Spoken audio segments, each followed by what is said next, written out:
Hey everybody, Korkan Nala here, and I've got Humanoid Freak, and What's up, guys? How are y'all doing? we're gonna do a little kind of a podcasty thing where we got a bunch of stuff that we wanted to talk about and just have a cool discussion. But Yeah, definitely. and it's been a while. You and I did a collab last year. Was it last year? It was last year. That was a long time ago. Wow. Yeah, How time flies, man. Time flies. I think it was like maybe October or November. Yeah, it's coming back to me. Yeah, it wasn't that long. It was. Oh my God, how time flies, man. Right. And when I was trying to think about it, I'm like, we didn't do, I think we talked about doing another collab, but that was like in January or something, but nothing that, like we couldn't get our schedules together. Right, but eventually down the road it happened. It finally did. It's happening today. Yes, we finally made it. Yeah. Indeed. And we're going to be doing 3 videos today while we've got each other at the same place at the same time, which Yep. shouldn't be too hard for you and me because we're only an hour apart. Oh yeah, we are an hour apart. Only because Yeah. my state went into daylight savings time. But when I'm in regular time, we're on the same time. Right. It depends on who I'm working with, cause Oh Snap 321. Yeah. Ryan, the one who does these reactor stuff for Yeah. the RL. Whenever I do collabs with him, he has to wake up at 6 o'clock in the morning because we're like 9 hours ahead. So it's midnight for me. It's early for him. I don't know how he does it, but he always wakes up at 6 o'clock in the morning to do a collab. Well, so you were just a part of his thing. He hasn't released it yet. But the video that he's making where he got a bunch of us together. Oh, he got Americans together. Like I'm the only Canadian in the group, so it's Yeah. awkward for me. But when I did that too. I was in it. And You were? yeah, but he interviewed me at was it 9 in the morning my time? So it was like 9 o'clock at night his, or something. No, it was like evening. What, 6 o'clock or something? Yeah, probably 6 a.m. or 6 late. Usually he does 6 a.m. sometimes. Well, this one we did it right after he got home from class. Oh, it depends on the schedule too. Cause Yeah, yeah, but it was like 9 a.m. for me or something like that. But that was fun. Did you enjoy that? I like I said, I wasn't part of it because I'm not American. Because I'm a Oh, Canadian. oh, that's right. That's right. Yeah, way to listen there, Corrigan. Yeah, maybe I need a nap. Yeah, you do, man. Yeah, you do. But yeah, Ryan though, he's always doing great videos though. Like the stuff that he comes out with half the time. Yeah, and his imitation of Tyrone Magnus is like spot on. Yeah, it is. And so is like enthusiasm. I like her enthusiasm. And also in the league, we have a new admin, Avalon. Exactly. Avalon, congratulations, Avalon, to becoming the new admin. Yeah, with Geek House. Well, no, it's just Avalon though. Joey's not an admin, but hopefully No, one day, hopefully one day. nope. No, his wife beat him to the punch. Yeah, but when before she was like slated to be the new admin, who did you think it was going to be? Because Jordan, aka Chainsaw, was basically trolling the group, saying like, "Guess who it is, guys?" Right. Yeah, there were a lot of people. I was guessing. Well, I guessed you Why? and Why would you guess me? Because Brianna picked me long time ago, and I have no idea why. Still well, to this day, I have no idea why Brianna would ever pick me. I think it was because we're active. We're active on the Facebook group. Oh, okay, that. Because I had a lot of people guess me too. And Yeah, because you do some stuff. I guess I picked you, Court. I picked you. I picked the real Wheeze. yeah, Demon, Ryan, when he was still there. We're not going to get into what happened to Ryan. Yeah, we're not going to get into that. I picked him when he was there. Who else? Billy the Kid Lawrence, I picked him. I picked Billy. That was one of the ones I picked too. But I was surprised because when I was reading it, I came a little later, and I saw all the comments, and there were like 3 or 4 people that said one of their picks was Korokon, and I'm like, whoa, that's news to me. Like, Well, yeah, because am like I? he Am did I? certain things in the league, though. Yeah, but I was thinking, I'm like, am I up for an admin and no one told me? Like, what's going on? So, Probably because Chainsaw Slick got Liam before he even told him, and told him the day of, I think. oh, really? So Yeah, because he's you're an in the admin last now. one. Yeah, you're an avid. You accept? Yes. Yeah, I guess. Yeah. I think that's how he did it. I'm not sure. But yeah, Chainsaw did say that the new admin would be like the innocent group of the innocent person in the group because were having a chat a long time ago. And I was thinking, who's the most innocent in this group? Mostly I was thinking Billy though. That But then worked. like Avalon came from the left field and I completed. Oh right, she's also innocent too. Yeah. I'm not very innocent, but Avalon's a good choice, I think. I like her. She's always been nice to everybody, and Yeah, Avalon's a pretty cool person. Same with Joey. They're really good people. yeah, they're Hell, everybody in the Reactors League is pretty good people. yeah. I like some of their reactions too. When I check out, whenever I do a reaction for one of the big movies, you know, like Star Wars we just did, or Thor Ragnarok, I'm curious to see what other people say. So I end up watching all of you guys' reactions also. Yeah, I like to watch other people's reaction when that happens because it's pretty fun to watch. But I don't have the time to like watch everybody else's reactions for everything. I mean, Yeah, man. It's like everybody, man. There's way too many reactors out there. yeah. So I totally understand, but at the same time, it's like I want to support everybody, but I don't barely have enough time to keep my channel going, let alone Yeah, exactly. be watching You want to everyone support else's. everyone, but you don't have that much time. Right. So I've got my core like close ones that I support and watch from time to time when I can, like you and Oh Snap. But the other YouTubers I support aren't in the Reactors League. Like, Yeah, same here. Like I usually watch a lot of reactors, but I haven't done that lately because, like I said before we started recording, I've been playing a lot of WWE 2K17, right. and that's goddamn that game though. Yeah, I haven't played any of the wrestling games. The only games I like from wrestling are like the No N64 No Mercy from back in the day.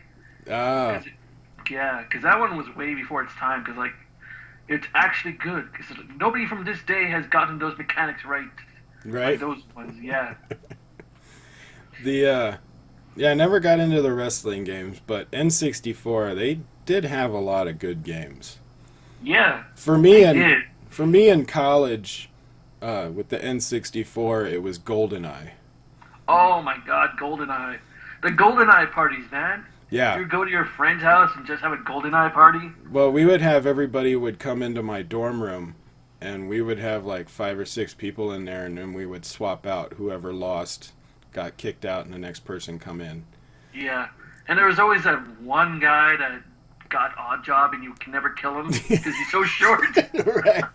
It's like, you bastard. We made it illegal for you to use Oddjob during the group. You couldn't use Oddjob, and we most of the time we wouldn't allow the golden gun, Oh right, the golden gun. but we The would. golden gun, I didn't find that bad. It was mostly odd job that pissed me off so much. Yeah, everybody hated Oddjob, and then when somebody did choose Oddjob, we were always like, "You cheater!" Yeah, exactly. They're like, at least you banned it, but like we didn't have the. We didn't think of that for some reason. I don't know why. Every time someone picked odd job, it's like, God damn it! But you have to be quick too, because everybody wanted to be odd job, but whoever was the fastest picked them so fast. Yeah, yeah. I never really wanted to be Oddjob. I guess I liked Oddjob in the movies, but Yeah. I never picked him for playing the game. That and Yeah, I was never fast enough to pick him. but But we usually made it illegal that you couldn't use him, so I never got used to using him either. Yeah, that's a good rule. That's a really good rule. Right. So congratulations to Avalon. Yeah, indeed. Congratulations, Avalon. She deserves it. Yeah, she's a really cool person. And, with Geek House there. Now, what got you into YouTubing? What got me into YouTubing? Because mostly I'm a big fan of black nerd comedy. Because he's like, basically, he's a nerd and a minority. Because I was thinking like, hey, it's like I'm a minority. He's like, oh, why should I do YouTube? Like, it's not going to do anything. And plus, like, I'm a nerd and stuff. Like, who's going to watch that? And then I see black nerd comedy, and he's doing all the stuff that I love. And I'm like, if this guy can do it, why not me? It's like I looked up to black nerd comedy. It's like a nerd and a minority doing YouTube because he loves it. It's like, right. Hey, why not? Yeah, like you said, you're a minority and you were a nerd. You're like, no one's going to watch my stuff. And then here comes along a channel called The Black Nerd. Exactly. You're like, oh, wow. Everything I was worried about, this guy just does it anyway. Yeah, exactly. There's other nerds out there, but I'm just saying because there's a lot of white nerds out there, like Nostalgia Critic, a whole bunch of people, Angry Video Game Nerd. Right. But like I said, like I'm a minority. I'm like, yeah, I can't do this. And then along comes Black Nerd. Yep. I like his stuff too. I was watching him before I started my channel. He reminds me a lot of the friends that I grew up with. Exactly. He's like that kind of guy. It's like you just talk bullshit on a Friday night. Yeah. He reminded me a lot of the people that I hung out with when we played Dungeons and Dragons. Exactly. And stuff like that. So I almost have a nostalgia when I watch his channel because I'm like, oh, I remember friends like that. Yeah, like he's always nostalgic anytime you watch Black Nerd comedy because he talks about everything, man. It's like, goddamn. Yeah, I don't know where he finds the time. He comes out with so much stuff. He comes up with names I completely forgot about, like shows. Like Denver the Dinosaur. I completely forgot about that show. Denver the Last Dinosaur. Oh my gosh. Yeah. I forgot about it until you just mentioned it. Yeah, because I used to watch that all the time, but then I completely forgot about it because I grew up. And then Black Nerd mentioned it, I go like, oh my god, I remember that show. Yeah, he's got a steel trap for a brain. He kind of remembers everything. He does. He remembers so much. So after seeing him, that's when you were like, I can do that. Well, yeah, like basically talk about what I love, like basically nerdy things, like here and there. The whole reactions thing came later because I didn't know there was a reaction community out there. Of course, there's a reaction thing going on because, like, when people started reacting to like Two Girls, One Cup and all those shock videos and all that stuff. Right. Like that kind of thing. I didn't really. That's what I saw, and I started reacting to things I found weird. But here's the thing, though. It's like when I started reacting at first, I did everything wrong that you're not supposed to. Like, I didn't know there were rules because I started out with not saying anything, not doing anything, just laughing, basically being like Jinx when he first started. Right. I'm not trying to throw shade at Jinx. I'm just saying that's how Jinx was when he first started. Yeah. Yeah, just laugh, not saying anything, just giggling. That's what I kind of did. And then I found out Tyrone Magnus was a reactor, and I had no idea he was one. Because I was watching his videos, but here's the thing. When I watch people, I tend to watch their stuff from the very beginning. Right. So I was watching his advice stuff, blah, blah, blah, and a bunch of other stuff. Then somewhere along the line, there was a reaction mashup to the roast of Tyrone Magnus. I go like, wait, what? From Dante? Right. Well, I didn't know who Dante was back in the day. And I saw like, hold on, there's a reactor community? Who are these people? Jinx? Tyrone? Subto Bros? Who are these people? Yeah, I got into it from seeing Tyrone Magnus, Blind Wave, Yeah. Akasan. Exactly. Like I said, Agasan, when you guys mentioned, I did not know who Agasan was. But little by little, I started researching these people. Yeah, it was for me, it was for some of the Star Wars stuff that was coming out for The Force Awakens. So I would, Oh, really? yeah, for like the teasers and some of the movies that came out that summer, I saw the reaction videos for those, and then I did my first video right after the Force Awakens trailer came out. So my first video wasn't a reaction; it was me giving a review of the trailer because I had already seen it. Right. And it's horrible. Like I saw. Hey, when you first started out, it's Yeah, horrible. you have no idea what you're doing. You know, Yeah. it's like my first video it was a I got a black cardboard thing that I put behind me, and Basically, newbie thing. right, everything I did wrong. You know, the lighting was bad, Yeah. framing was bad, the colors were bad, the editing was bad. Like the way I Yeah. talked on screen was bad. Like, Because you were nervous. yeah, you're nervous. Yeah. You don't really know how to, like, you haven't really How to experienced act on it. camera Exactly. because you're nervous. Oh my god, the first video I made, I still remember it because like the camera was right in front of my face, like really right at my face, like you can see up my nose. I kept on stumbling. I didn't know what the hell I was doing. For me, I was using my cell phone. I mean, that's part of the reason why I started doing it was, you know, I don't have the money to buy cameras, and Yeah. I didn't have a webcam at the time, nothing. But my cell phone took really good video. That's good. Back Usually, a lot of people, that's how they start with their cell phone. Yeah. I didn't even have a microphone, so I was using the cell phone for both the mic and the video. Yeah, same. Because I used my, back when I was living with my parents, I used their cameras just for video and the audio. And it's not like a digital camera, it's one of those old cameras. Right. And you just pray to God that you're in focus. And you just, like, go right after it. It's like, boom. Yeah, I'm using the Logitech Brio now. The And- Logitech Brio? Yeah, it's the new Logitech webcam they came out with. It can actually Oh, right. it can do 4K. 4K. Yeah, but I Damn. don't record in it cuz it takes a lot of computer processes to use it. And I don't have a 4K monitor or the ability to edit 4K right now. Right. You gotta work with what you gotta work with. Right. But I got it because even though it does 4K, it also does HD a lot cleaner. So I think the HD, the 1080p, looks better than the C920. I have no idea what you just said, but I'm just smiling, nodding. 920. Okay. The last Logitech webcam, the one that most YouTubers were using when they used webcams, was the Logitech C920. Oh, right. I think I used that before, a long time ago. Yeah.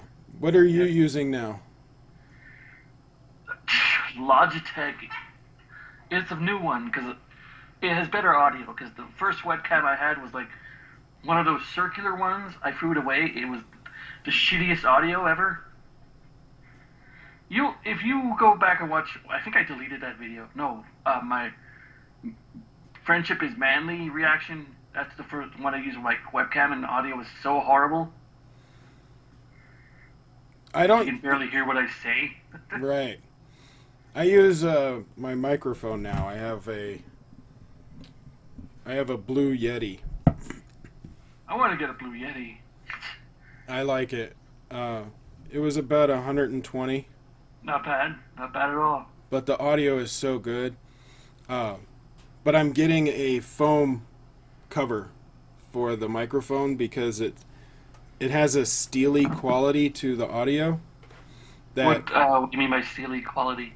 steel, like it kind of sounds like a reverb off of metal, Oh, okay. and you can hear some of the echo in the room. I'd like something that would be a little softer.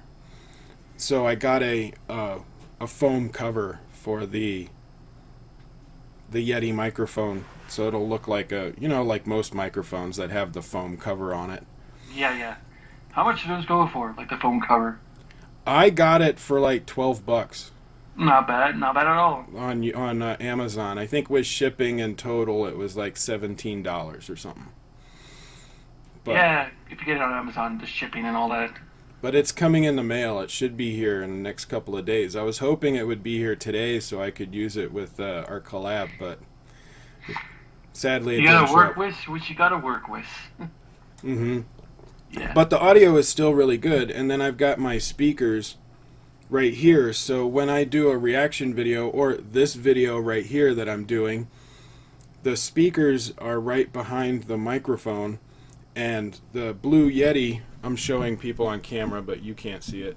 They have a setting that's 360 degrees, and then I use that for doing reaction videos or collabs like I'm doing with you, so that it picks up the speakers, and then it records both audio at the same time and still sounds pretty good. And then when I'm just talking, like I'm doing my Loot Crate videos or something, and I'm not playing any audio, I put it on Omni, so it just shows what's in front of the microphone. But I love the versatility of the Blue Yeti. I like it a lot. And the sound quality is really good. Yeah, a lot of YouTubers use the Blue Yeti, and they have really great audio from what I see. And you can do a lot of stuff with the audio in post-edit. Nice. Very nice. Because it sounds really good. But most of my post-editing stuff I do on Power Director 14. I like it. What do you use for editing? Sony Vegas still. I still use that. A lot of people use that. It's a good one, though. I tried to get it, but don't you have to have a Mac for it? A what now? A Macintosh? Apple? No, I don't have a Macintosh, just a regular PC. Oh, okay. Yeah, but I used to do editing on Windows Movie Maker a while back. That's what I started on. Yeah, back when I had Windows XP, but then I upgraded, and and my friend gave me Sony Vegas, and I couldn't understand how to do it. So I tried to do Windows Movie Maker, but with the new version, I just couldn't get it.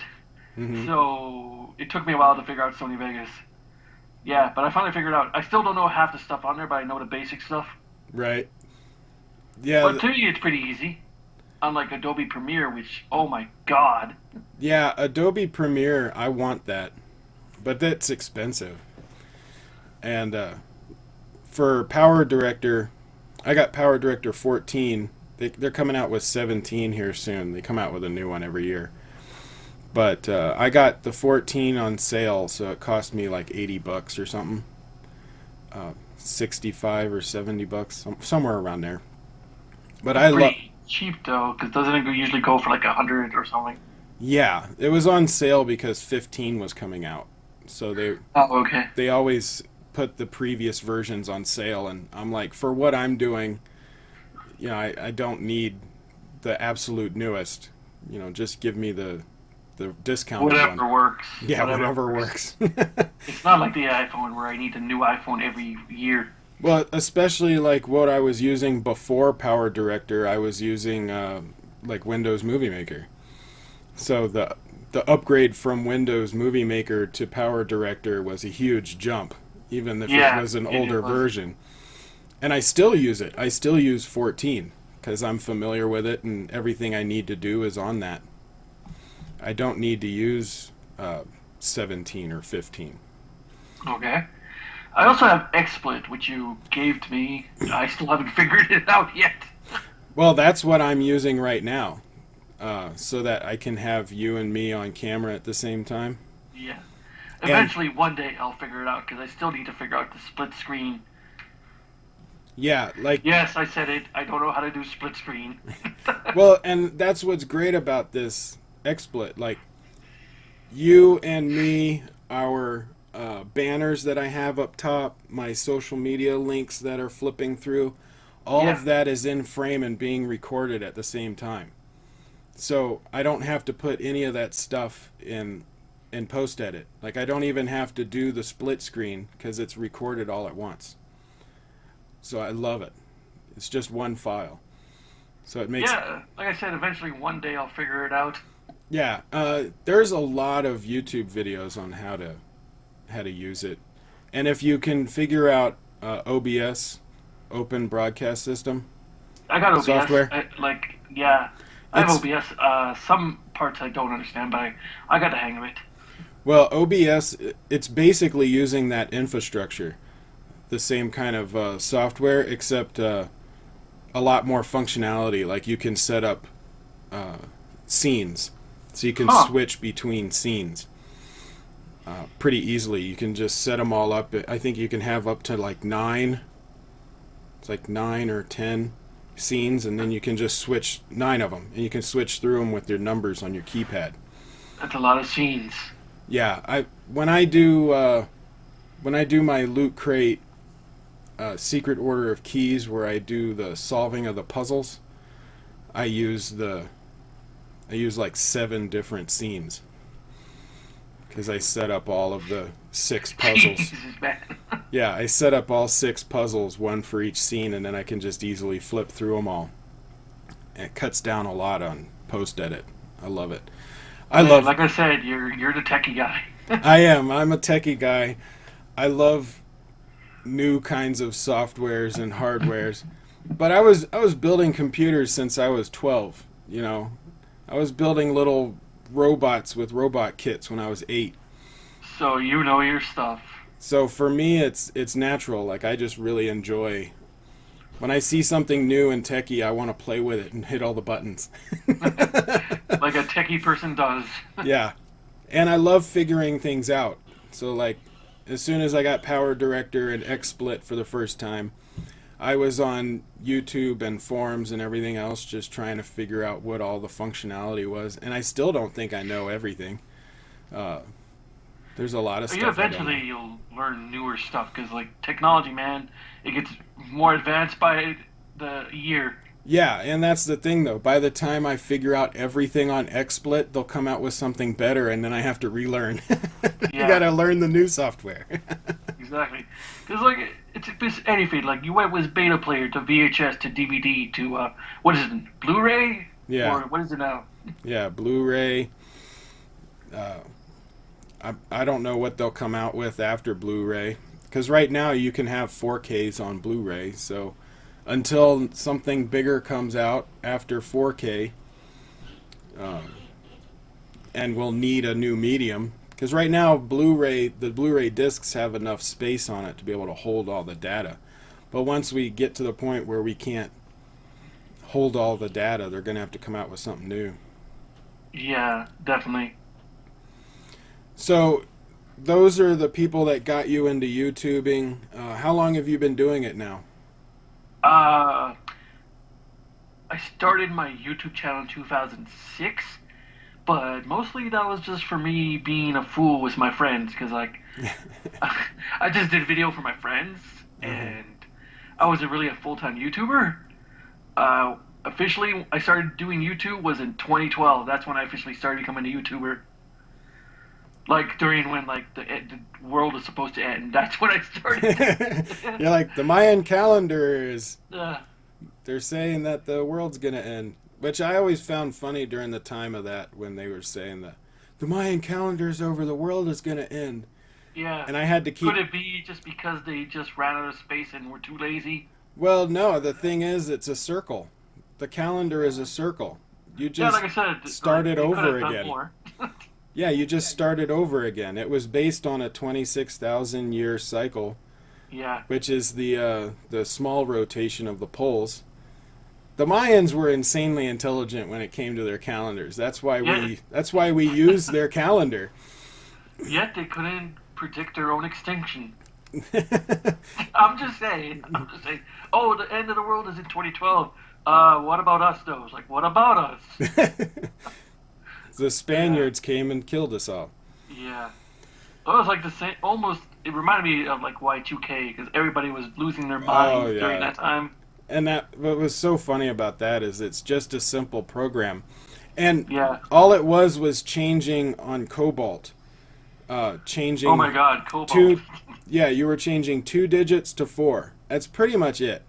Yeah. But they were like making a big deal. It's like the planes are going down. Yeah. But the thing is, they've known about it for 30 years leading up to that. Yeah. The way they found out about it were banks with mortgages that had 30-year mortgages. When the year rolled over from 2000, the computer thought it was 1900 because they were only using 2 dates. So instead of 99, it went to 01.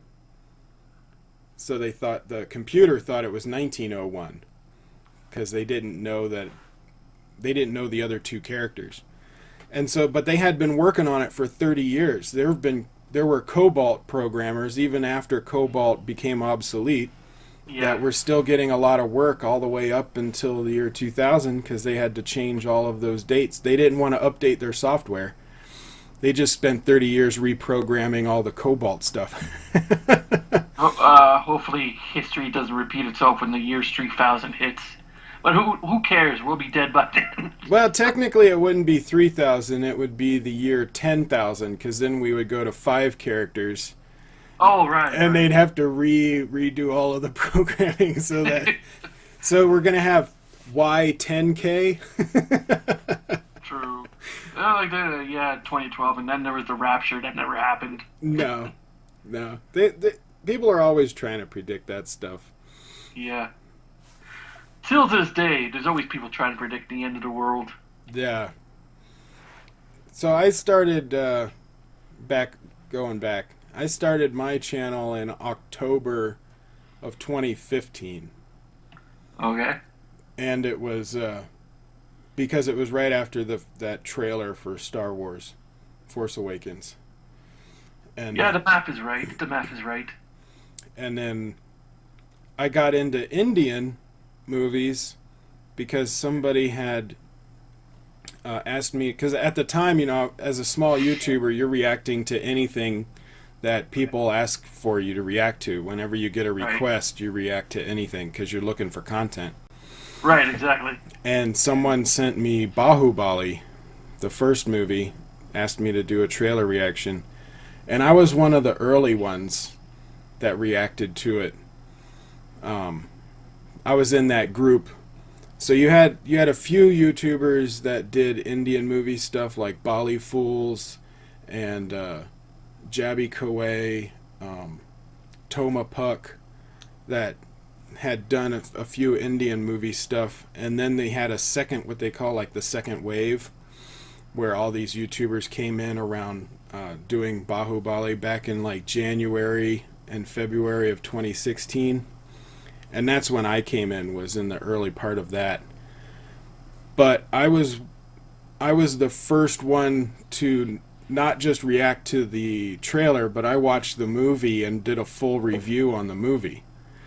And you actually watched the movie? Yeah, I watched the movie and did a review because it looked cool. The trailer looked awesome, so I wanted to see the movie. And my dad is a big fan of Indian movies. He's been watching them for like the past 15, 20 years. So I was always exposed to Indian films. I just not to the level that my dad was at. And so it seemed like something I would naturally watch, and I watched it with him when I did my review. But I was the first of that group, the YouTubers, that actually reviewed the movie. So I ended up getting a lot of attention at the time. I started growing like an insane amount of subscribers because of that, and just continued doing it. Like my channel evolved to that point, and now I'm like a mix of Indian movies, American movies, and my Loot Crate stuff. Every once in a while I do something a little different, but I try and focus like on my core stuff. Do you have like a certain subject that you try to focus on your channel? Mostly sometimes I do wrestling related stuff, but the ones that I get the most comments on is from my home free reactions, because like I started reacting to this music group called Home Free a while back. I think it was like a year ago. that had no idea who they were, but I'm so glad I found out about them because whoever requested me to react to Home Free is like such an amazing group.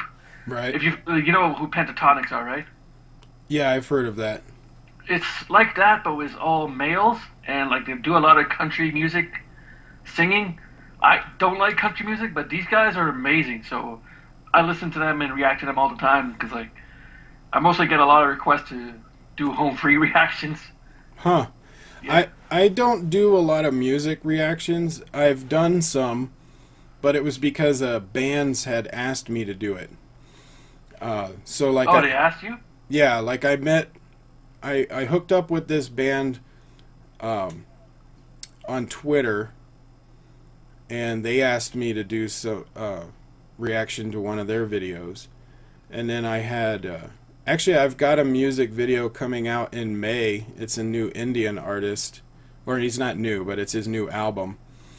And the production company, his album marketing company, emailed me a couple of months ago asking me to react to his new song when it comes out in May. Oh, nice.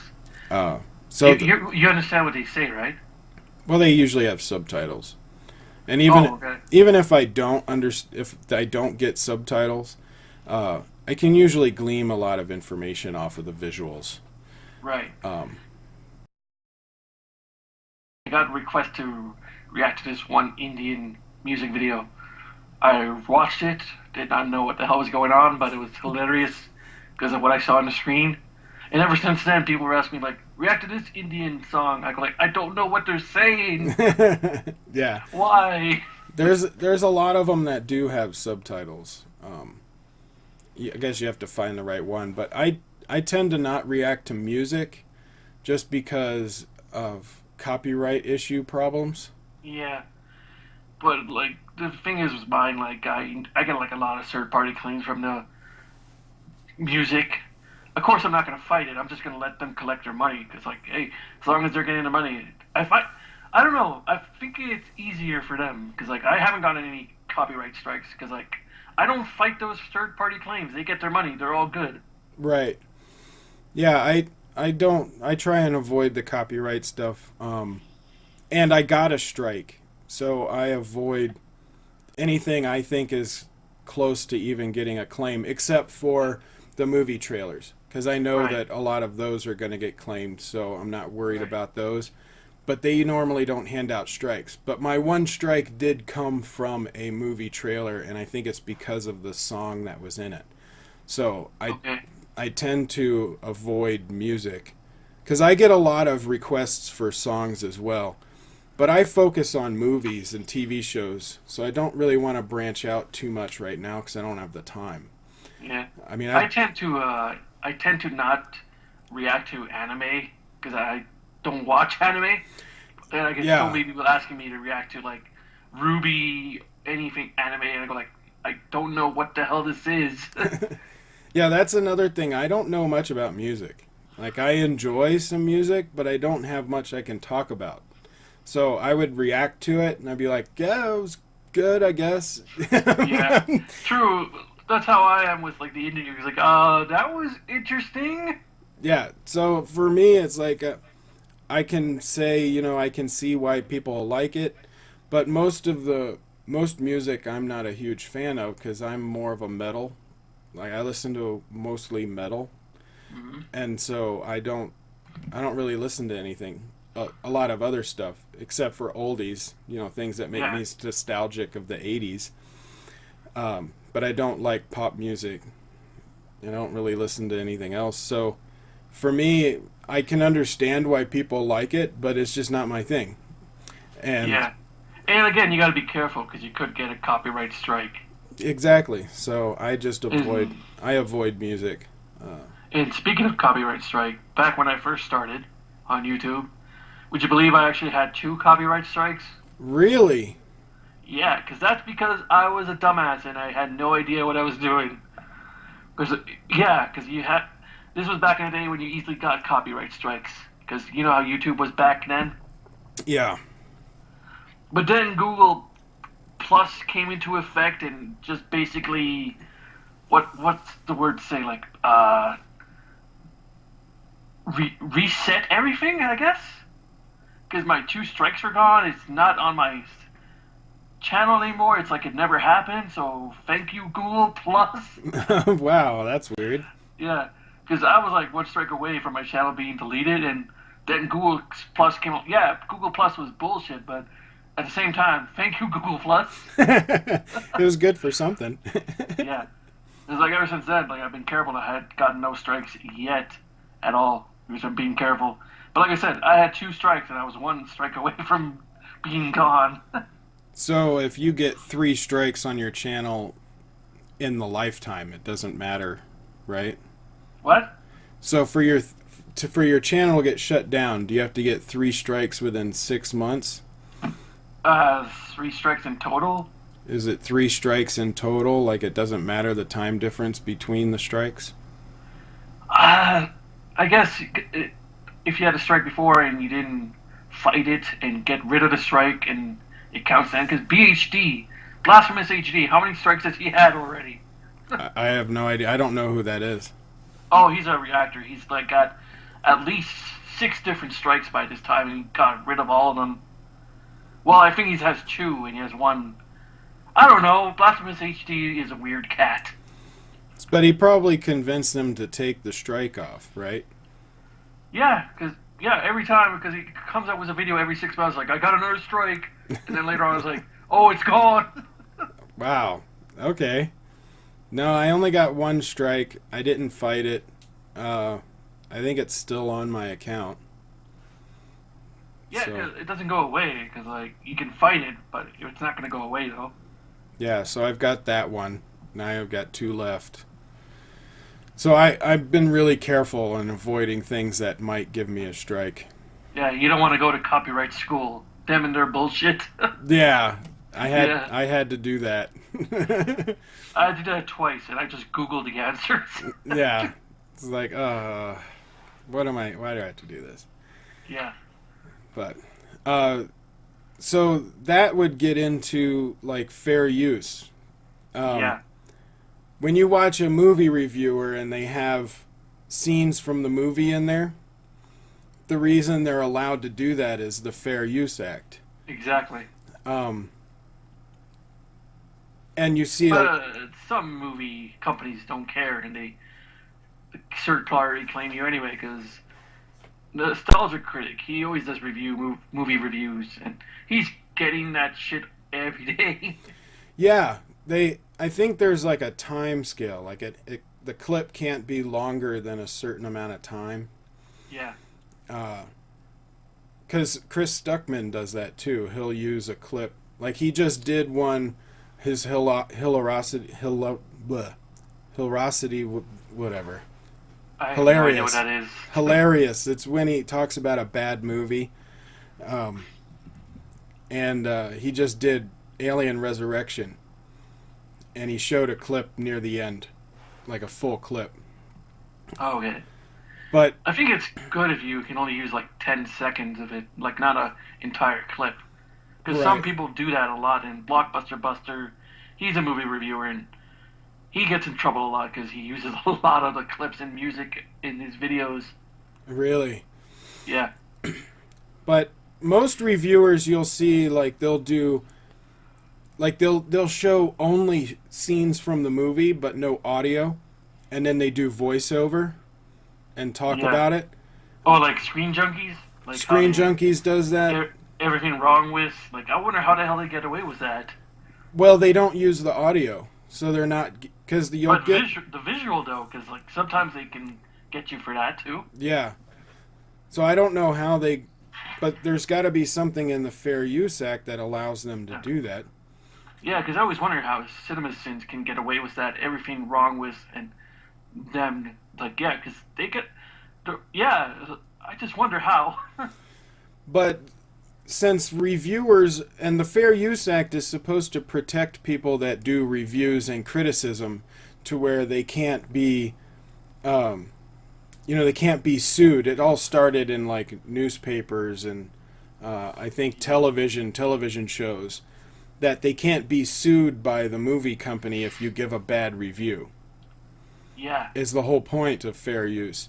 And so a lot of reviewers use clips from the movie, but they don't show the whole movie. Now, a movie trailer is just clips from the movie.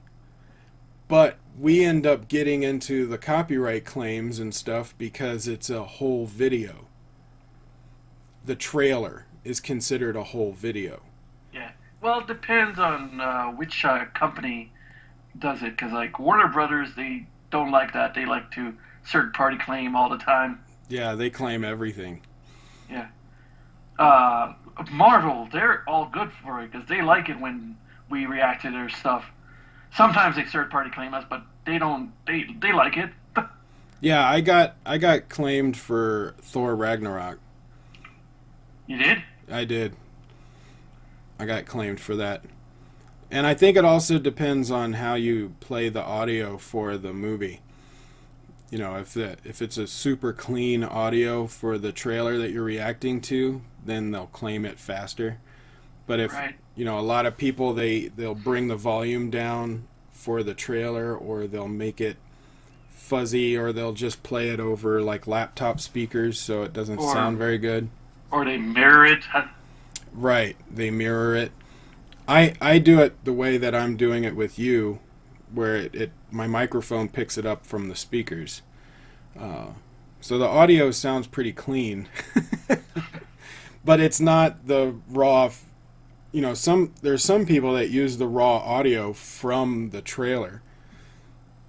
They're basically just playing it in their video. I don't do that. But I don't, you know, the movie trailers end up being in this weird gray area of fair use, because we're not showing the whole movie, so we're commenting on it. It's transformative. Right. But we're using a whole video. We're using an entire video, which is the trailer. Even though the trailer is a commercial for a movie and just shows clips of the movie. Yeah. All in all, it's like a gray area in the end. It's just a gray area. Yeah. And I don't know why people would be mad about it. Like, we're giving them free promotion. Who, the movie studios or the people that don't like reactions? Well, the people that don't like reactions, most of them are just jealous that they can't do it. Well, not jealous. It's just that they listen to one person and they don't do the research. That's the whole thing. Yeah, they saw one person they didn't like, and then... Yeah, or because they agree and all that stuff, but they don't know that some movie companies like it, some YouTubers like it. Like, hell, The Walking Dead loves reactors. They made a show about it one time on Talking Dead. Like, Tortured Boy and a bunch of other people were on there. Oh, yeah. I saw that. I still haven't seen that. I gotta watch it, but I gotta get up to date with the current season, which I haven't seen yet. Well, so when we do our collab for each other's channels, I'm going to be showing you some stuff on the new Bahubali movie. Okay. Well, they had a live stream where they were doing for the new trailer coming out, and I was reacting to the live stream, and it was a VR experience, so it was pretty awesome. Anyway, nice. On the big screen they showed a clip, like a montage of reactors. Like, that was one of their things, is they're saying, like, you know, reactions from around the world, and then they showed a whole bunch of different reactors reacting to Bahubali. Yeah, because like I said, like, certain people like him, and like the reactor haters don't know that, because they just, like I said, they just listen to one or two people that don't like it, and they think their word is gospel and all that. Right. Well, like, also they're not, you know, some reactors are just not very good. Yeah, there are some reactors that just take advantage. Yeah, like they end up reacting to the wrong thing, or they're not giving anything. They're not giving any commentary, so there's no. It's not transformative anymore. You're basically just uploading the trailer or whatever video. There's the part of reactors that do react like how they're supposed to, like give comments, not be silent the entire time. Mm-hmm. Don't overreact. Be honest. Right. And then there's the other reactors that just overreact, don't say anything, or just do stuff that's just shady. Yeah. Like, some of those you can tell, like, they're desperate for a video to go viral. Yeah. Like, they're trying to get a video to go viral. Exactly. And you can't do that. True. You And then can't there's just... the ones that just react to only the most popular thing, and that's all they do. Right. And then they don't give any commentary. They don't analyze it afterwards or say anything before. Exactly. So, like this one channel, like, I have no idea how they're still around. They're silent the entire time. These two guys don't say anything the entire video.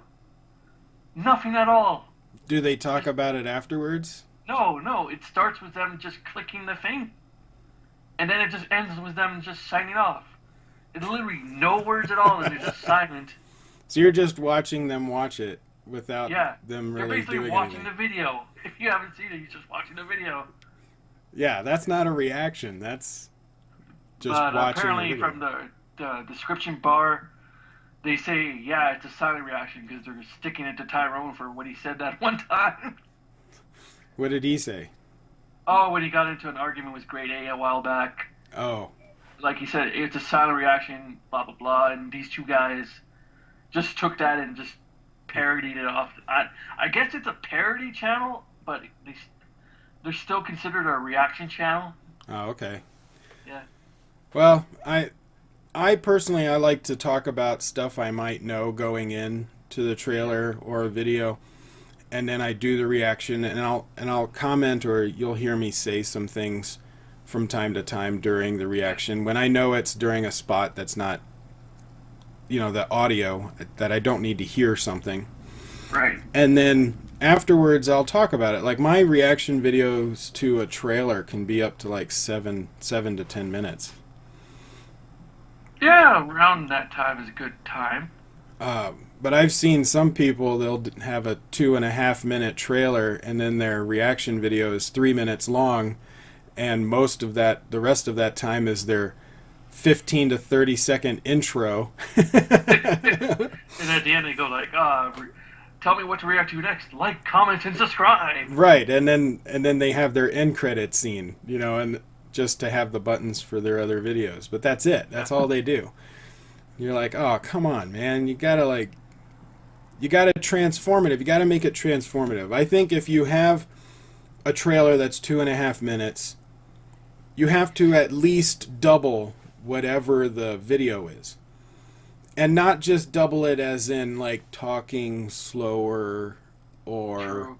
But depending on what it is, too, because, like, if you can't think of anything and you're just flabbergasted, you don't say much. Well, I've been like that before. Like, I reacted to videos where I'm just flabbergasted and I don't know what to say at the end. Yeah, I guess, that could happen. And you can, if that happened to me and I had nothing to say, like zero, I'd be like, I'm sorry, guys, I don't have anything that I can, like, I have no words right now. I have no words. Yeah. I'm just going to have to end it here. That's what I say. Like, I don't know what the hell I just saw. I don't know what to say.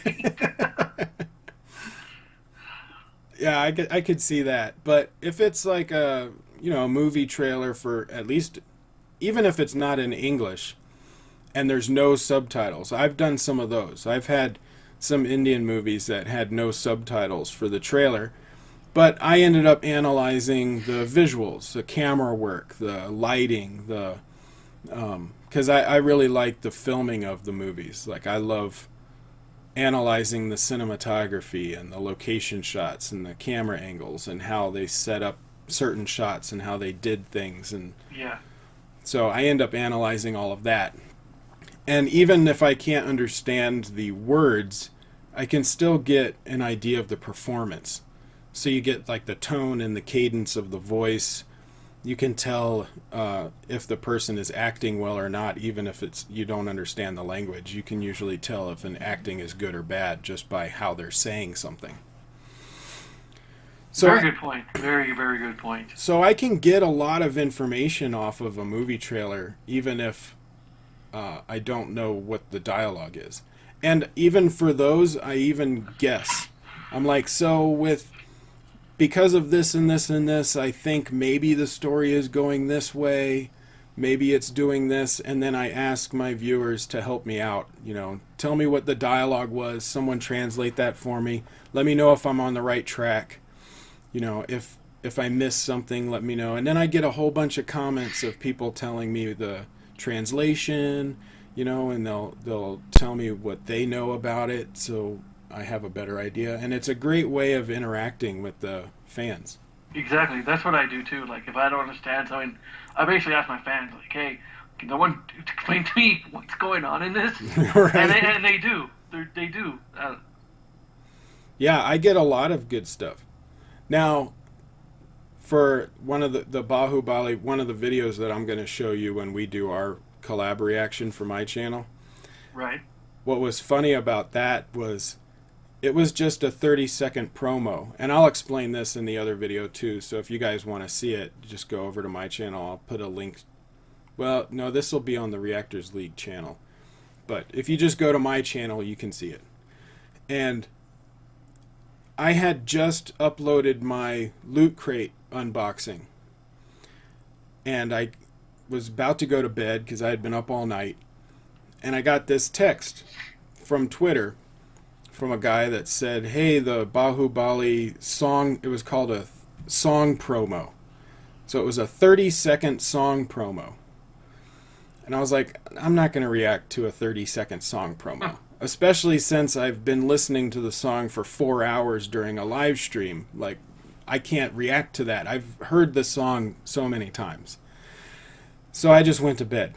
I woke up the next morning, my Facebook was blown up with messages, Twitter, Instagram, I got messages on YouTube, and then I looked at my Loot Crate unboxing, and I had like 20 comments in there.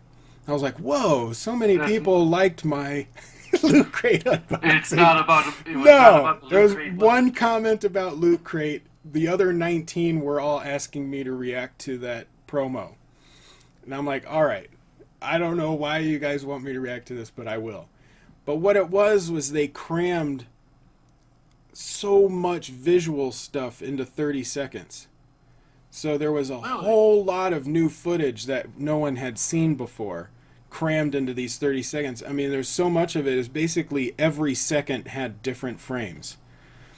And so I ended up watching it, and then it was like an overload. I'm like, whoa, had to go back, and I started watching it again, and then I paused the video and went through like different sections of the video. And I ended up making a 15-minute video reaction off of this 30-second promo just because I was talking about different scenes. And I got a lot of attention. I think that video hit 50,000 views today. 15-minute video out of a 30-second video. Yeah. Who are you, Akasan? No, I actually had stuff to talk about. Yeah, Akasan has a lot to talk about too. He does. He goes on a lot of tangents. Yes, he does. I didn't have time for any tangents on this video. There was so much visual information that just talking about every scene, we were able to fill up 15 minutes. I wasn't planning on it. It just happened that way because they crammed so much stuff in there. But that's one of the reasons you know, if you get enough requests, there's a reason they're requesting it. Yeah, exactly. Because they just keep on requesting But over. But when I went to bed, it was just one request. And I saw a song promo, and I was like, no, I'm not doing a 30-second song promo. But then I woke up, I had like 50 messages from all over the place. I'm like, okay, I guess I have to do this. Yeah, you do. There's something about this that people are freaking out about, so I've got to do it. And it turned out to be great, a great reaction. I'm getting a lot of attention for it that I was not expecting. But that goes on. It's like you don't know which videos will give you attention. That's the thing, though. Yeah, exactly. You don't know what video is going to go viral, whatever you would consider viral. I personally consider this one viral for me because the most views I get for an Indian trailer might be like 2 to 5,000 views. And I'm getting, like this one, 50,000 views for one of my Bahubali, or no, for my Kabali, the one that had Rajnikant in it. When I did that one, that there was like a perfect storm of events that happened around that one, and that one hit 250,000 views. But you never know. Like, I just went to bed thinking it was an okay reaction, and I woke up and there was like 30,000 views on it overnight, and then it just exploded to 250,000. Yeah, and when that happens, you're like, what the hell? But then that's when you get into those people that are trying to make their videos viral. Like, they're overreacting, and they're reacting to questionable things because they want the shock value, or yeah, I know what you're getting at. We're gonna talk about that now, aren't we? Yeah, but first, actually, I wanted to get into Power Rangers before we go into that. What a segue! Power Rangers. I'm gonna segue to Power Rangers before we get into the dark stuff. Yeah, that's how we. Yeah, it sounds fair.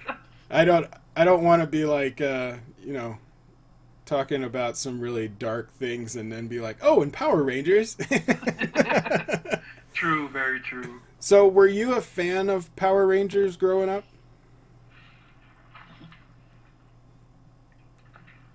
Do you not see the pictures back there? Well, not all of them. Well, some, like 10% is Power Rangers, but yeah, I grew up on it, like in '94. Like, I still remember. It's like, yeah, I still remember the first time it came out on TV. Like the commercial to it, like, kids, this Monday, new show, Power Rangers. Like, what the hell is this? And then they're like doing like ninja kicks. Like, what the fuck? They're like fighting monsters. And then I saw a show by accident. I don't, maybe it's because I was like curious on what the hell this was. So then I watched it. I was like, what? How old were you when it came out? 10. I was like too old, but hell, I didn't care. No, 10 is the right. Between 7 and 12 is usually what they were grabbing for. Oh, okay. So I was good then, because I thought I was way too old for this. No, I was 15 when it came out. So when the first episode came out, I was 15 years old, and I saw the first half of the first episode, and I was like, "This is stupid." I just turned it, and I never watched it again. So entertaining at the same time. Yeah, but I was too old for it at the time. I was a teenager, teenagers are idiots, so yeah. I was an idiot, but I never got into it because I was really too old for it. If it had come out 3 or 4 years earlier, I'd probably be a big fan. Because I'm a fan of stupid stuff that are nostalgic for me, But here's the thing, though. Like, they did come out 3 or 4 years earlier. It was just in Japan. Because you do know, like, Power Rangers is based off Japan, right? Yeah, the fighting and all of the stuff that didn't have the teenagers in it was all the Japanese footage. The Super Sentai. I did not know that until years later. Because I was watching Power Rangers, and then I quit watching Power Rangers when I got to high school because I was thinking, like, I'm too old for this. Why am I still watching this? It's like, it's not a cool thing, because, like, back then you couldn't be a nerd and enjoy stuff because you'd be ostracized. Yeah. Not like nowadays where everybody's like a nerd now. It's like, hey, you can like whatever you like now. Yeah. It's interesting because all of the stuff that I would get made fun of for liking when I was a kid is now making a lot of money. Exactly, that's what I said. Like they made fun of me for collecting comic books, and now the comic book movies rule everything. Exactly. They made fun of me for playing Dungeons and Dragons and liking like Lord of the Rings and fantasy stuff. And look at it now. Yeah, now Lord of the Rings is like one of the biggest trilogies. So it's weird. It's weird being hated for something, and then 15, 20 years later, all of a sudden everybody loves it. I'm like, when did this happen? I know, it's like, when the hell did all this happen? Like, all of a sudden, I didn't know what. All of a sudden you wake up one day, it's like, wait, it's cool to like the stuff you liked when you were a kid? So okay. I'm cool by proxy now? Like yeah, exactly. Am I somehow cool now? Like, I didn't do anything. It's like the coolness just surrounded me and I wasn't aware. Yeah. Yeah, like I said, during high school, I quit watching it because it was on Zeo Turbo Space, sixth season in space. And it was getting ridiculous because I was going like, okay, the Silver Ranger only shows up when they're in trouble. I'm going to stop watching this shit. Then I thought there was no more Power Rangers after that. And then, like, years later, I found out there was more after that because they kept on going and going. I was like, I'm going to rewatch all this because now it's the cool thing to do to like stuff that you liked back then. And then I've been on a ride ever since, and like the love came back all at once. For me, it was Teenage Mutant Ninja Turtles. Nice. Because that movie, the first movie, came out when I was that age. I was like 10. What year did that come out? Or maybe I was... No, I might have been like 12. I think it came out in... Right? Was it 80? No, I think it was like 90, 91. 91. Oh, okay. But, did you like the next mutation? Oh, no, you were older. Never mind. No, I watched the original cartoon. I watched the original cartoon, and then I watched the original the first two movies. The third one wasn't that great. The third movie for me is a guilty pleasure because I know it's shit, but I enjoyed it anyway. Well, for me, it was after Jim Henson died. So, like, Teenage Mutant Ninja Turtles 2, Secret of the Ooze, that was the last movie that Jim Henson worked on. And then, it was? Yeah, he died during post-production. Oh, damn. So he died right before the movie came out. So that was his last movie. And then the third movie, they used a different company that wasn't as good and was cheaper. Yeah, and you can hardly tell how bad it was. Yeah, you can really tell. But, yeah, after Jim Henson died, I stopped watching the live-action movies because they weren't very good. And then I got older, so I kind of fell out of it. But yeah, I love all of the old Ninja Turtles. Like, even though I know the first two movies aren't great, I don't care. They're nostalgic. Yeah, They're exactly. Nostalgic. And for me, the cartoon was DuckTales. DuckTales. Woo. Yeah. Oh, the new DuckTales coming out.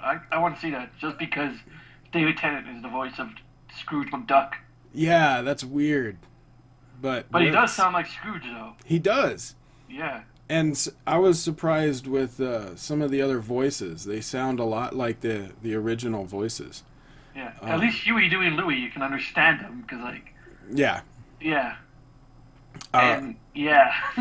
Now the animation is a little different. Like, it has a weird feel to it, but I think it's something I could get used to. Yeah, it's something you got to get used to. Like the new Turtles show that they have in Nickelodeon. It's a good show, but it took me quite a while to get used to the animation style. I didn't watch the new one. It's pretty good, man. You gotta give it a chance. Like, if you like the old ones from the 80s, this one is pretty high up there at the same time. Yeah, DuckTales was 87. That was around 87. I just noticed when I asked you if you were a fan of Power Rangers, I looked up at your banner that I have above your head, and there's a Power Ranger, like, right above your head. Exactly. The Green Ranger. Yeah, and Doctor Who. Yeah. So was that your favorite Doctor Who, Matt Stone? Not really. It's just that when I asked to get the banner done, I forgot who. I think it was Vlad TT who did the banner a while back. He's the one that just put Doctor Who because I go like, hey, can you put Doctor Who and the Power Rangers in the background? He goes, okay. He didn't ask me who. He just picked one. Yeah. So maybe that was probably the current Doctor Who then at the time. Yeah, probably. Like Matt Smith, he's a pretty good doctor. But Matt Smith. What was I thinking? Stone. Oh, Matt Stone is the guy from South Park. Baseball, South Park. Yeah. There's a lot of us. David Tennant's an awesome doctor too. Yeah, David Tennant was a great doctor. I also liked Eccleston. Eccleston. He was my first doctor because that's when I first started watching. I will never forget the first Doctor. I watched some of the older ones when I was younger. Oh my god!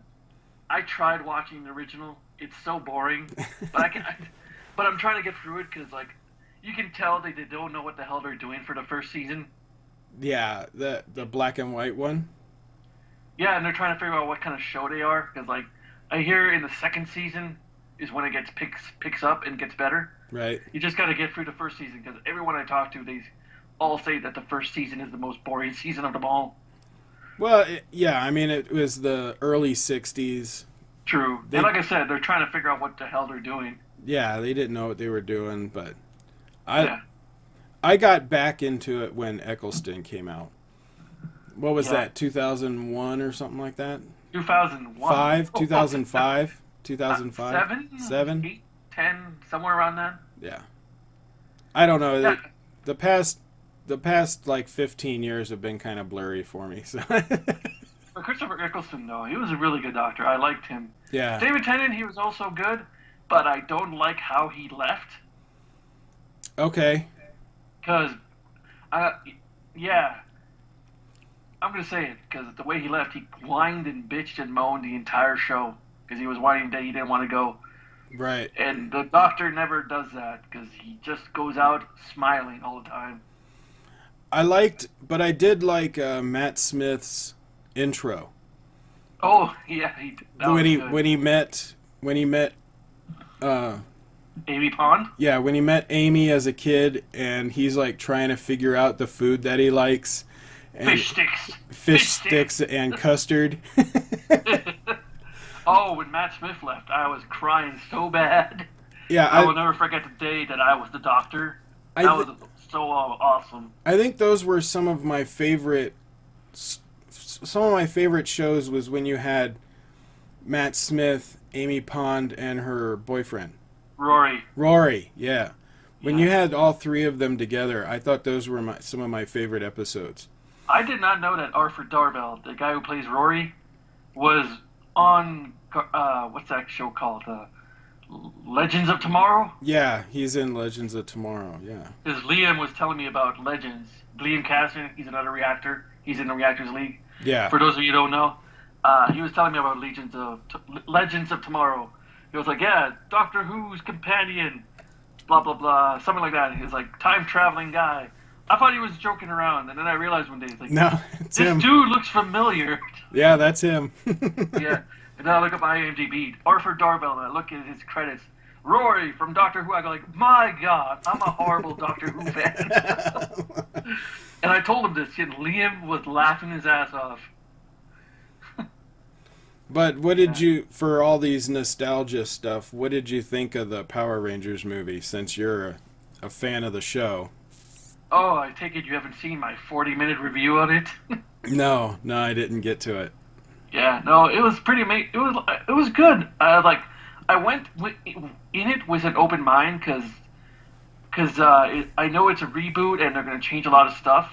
Right. And like I'm a hardcore Power Ranger fan, but I know like they did say from day one they're going to be changing things and it's more darker, grittier, and different and all that stuff. Right.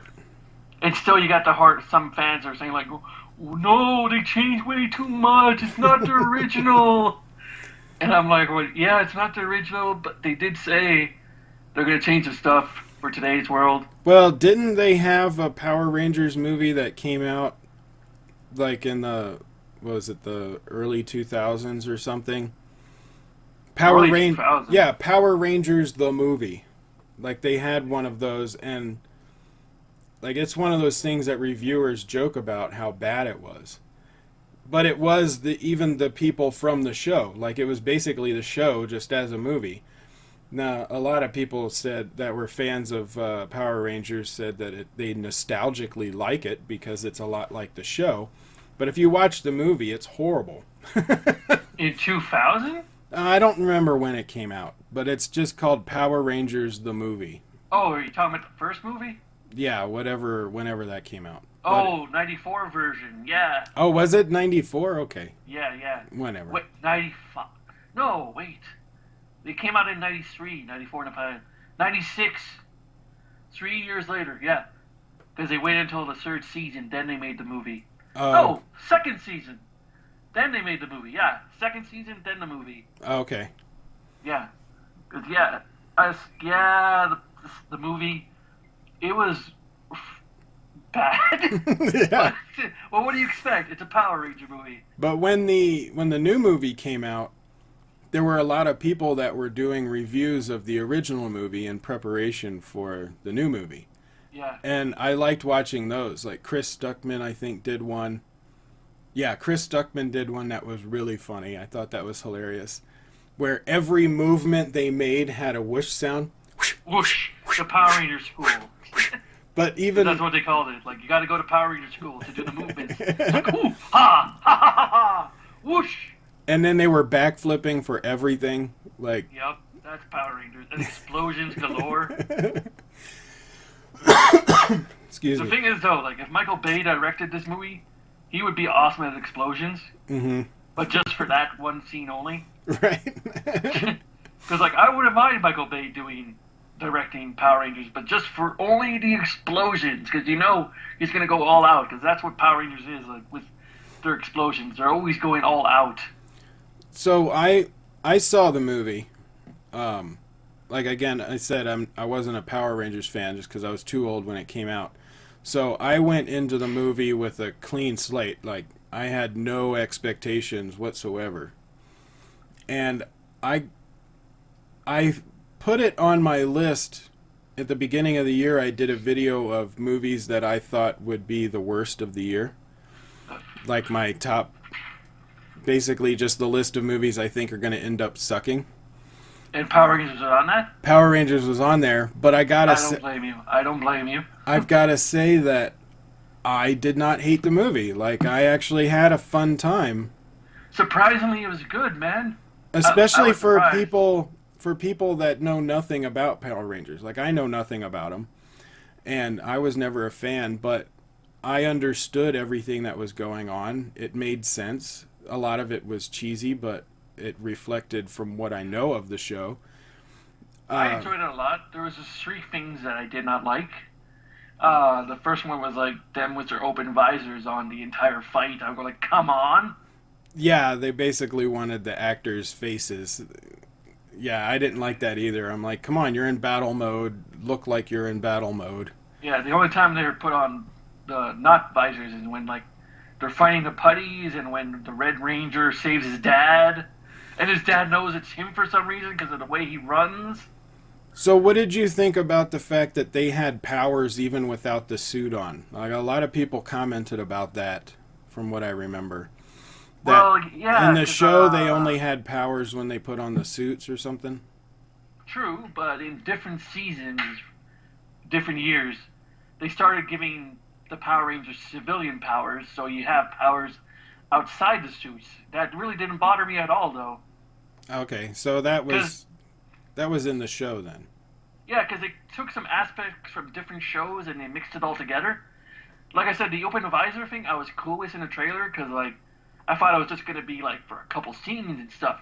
Because in one season, they did that because, like, they had the open visor. I'm like, oh, sweet.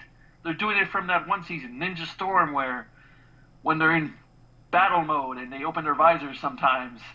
But no, this one in the movie, they're all the entire time, which bugged me a lot. Yeah. The second thing I didn't like was, like, the Goldar, what he looked like. God, he looked horrible. Yeah, I saw pictures of what he looked like in the show, and, like, he had an actual form. He kind of looked like almost... He had a face, and he talked. This one had no face. He looked like, in the pictures Melted I saw... Well, the pictures I saw, the original one, he looked like an Egyptian god. Yep. Yeah, because, like, he was, like, sort of like a cat creature. Yeah, it kind of looked like, Horus or something like that. But anyway, he looked like an Egyptian god. And then in this movie, he just looked like a blob. Like he melted cheese. Basically melted cheese. Melted cheese. With no face. Yeah. Because that bugged the hell out of me the entire movie. Because, like, I would go, Goldar's a badass. He's, like, the number one general. And he doesn't speak and he looks horrible. Yeah, and but he did reflect, like, the rock guys. What did you call them? Putties. Putties. He kind of, he looked like one of the putties just made of gold and really big. True, but the putties though, like I like how the putties look like because in the TV show they were skinny guys in like suits, and in the second season they were like this all the time. Well, they're not doing this, but that's what they sounded like, which sounded ridiculous. But these putty versions, like they look like the steroid version of putties, which I liked. Because if you're doing a dark, grittier version, that's exactly what I imagine the putties would look like. Stronger looking dudes. You know what I thought of when I first saw the putties in the trailer for the new movie? Is the Galaxy Quest.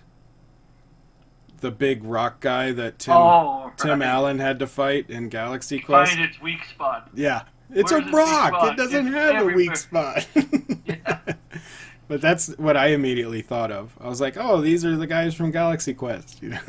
They so look like the guys from Galaxy Quest. I gotta go back and watch Galaxy Quest now. Yeah. Such a good movie. It was an awesome movie. I love that movie. And the last thing I did not like at all, can you guess what it is? What was like the one thing they were promoting the entire movie? Rita? No, commercialized promotion. It's Krispy Kreme. Oh, Krispy Kreme. Yeah. At first it was funny for like the first 2 to 3 times, but then they kept on doing it. I'm like, okay, enough, damn it, enough.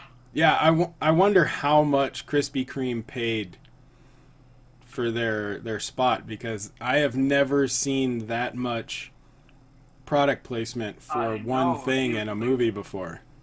It's like, get to the Krispy Kreme. What's a Krispy Kreme? It's the #1 place. Get to the Krispy Kreme.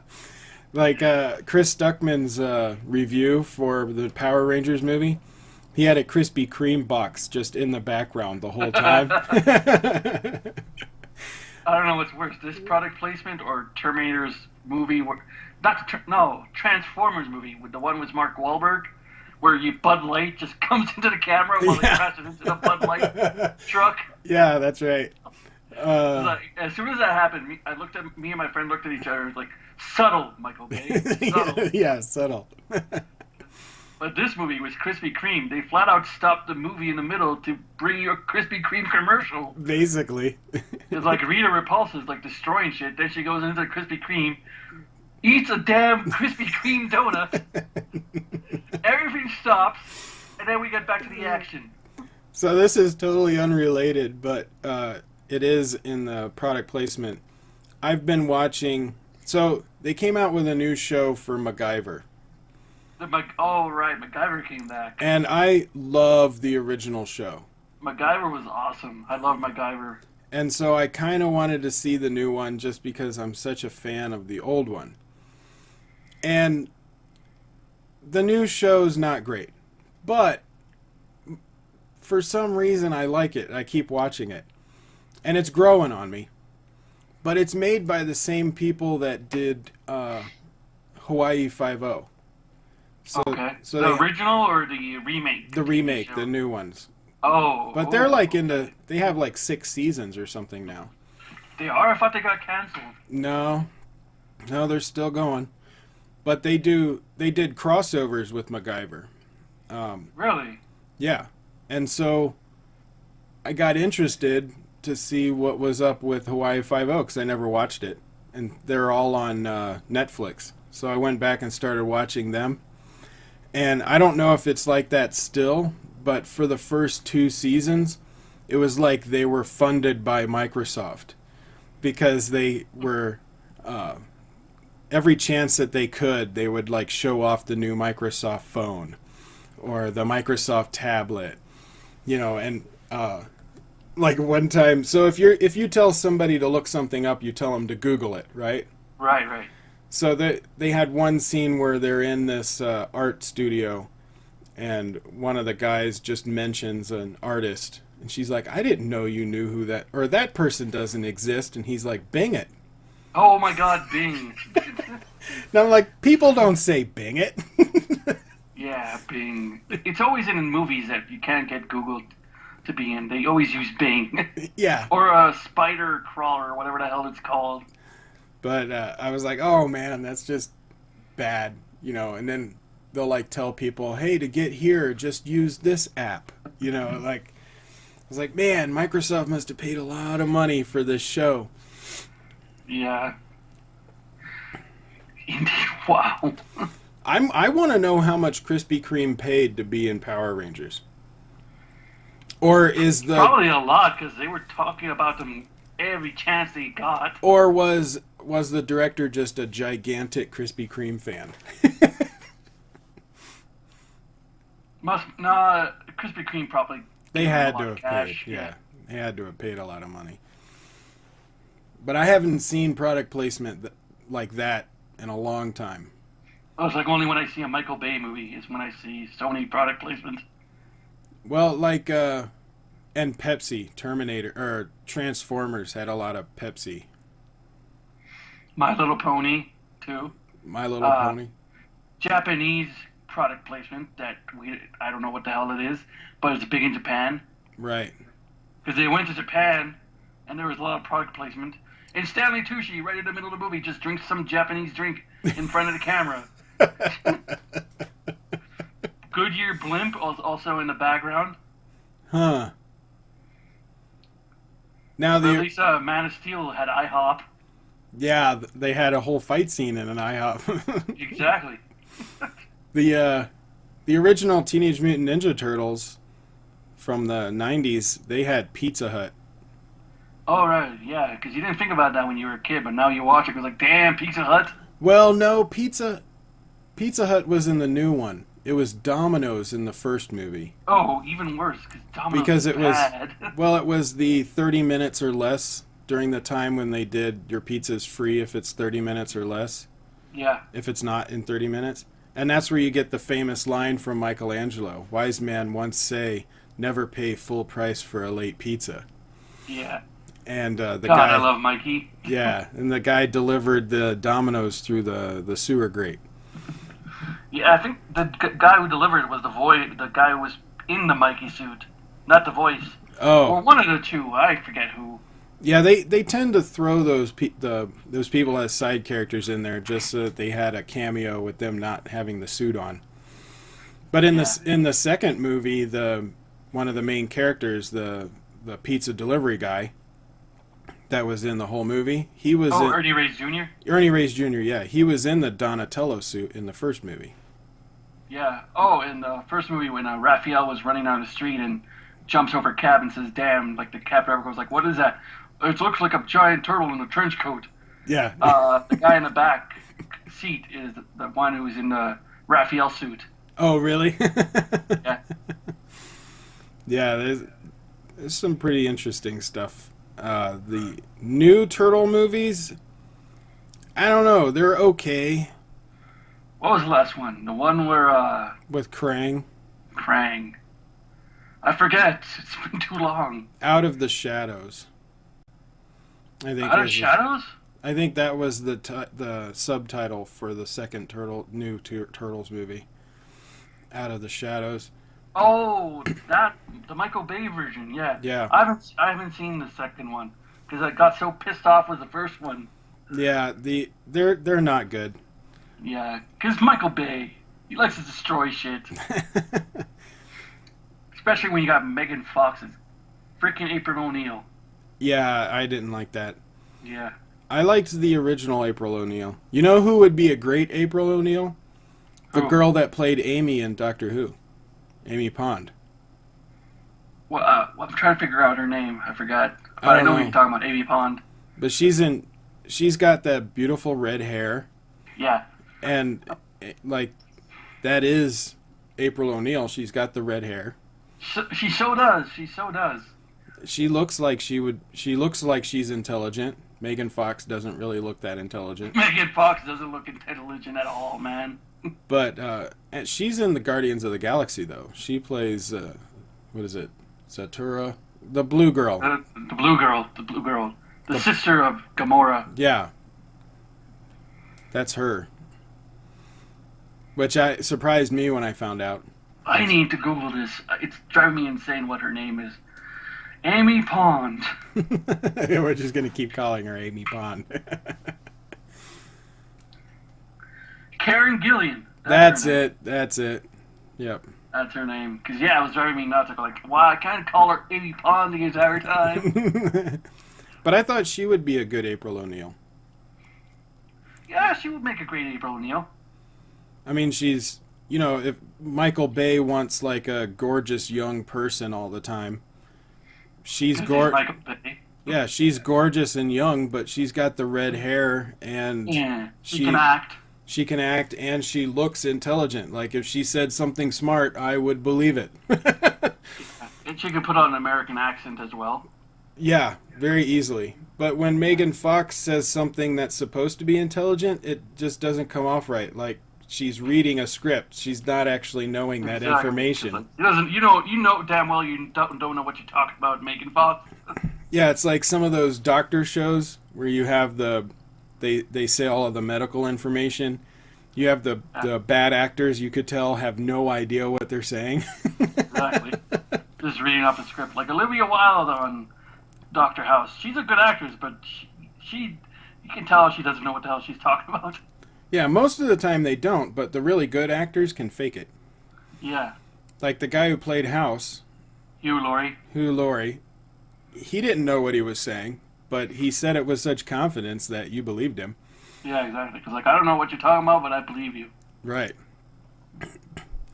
So, overall, did you like the Power Rangers movie?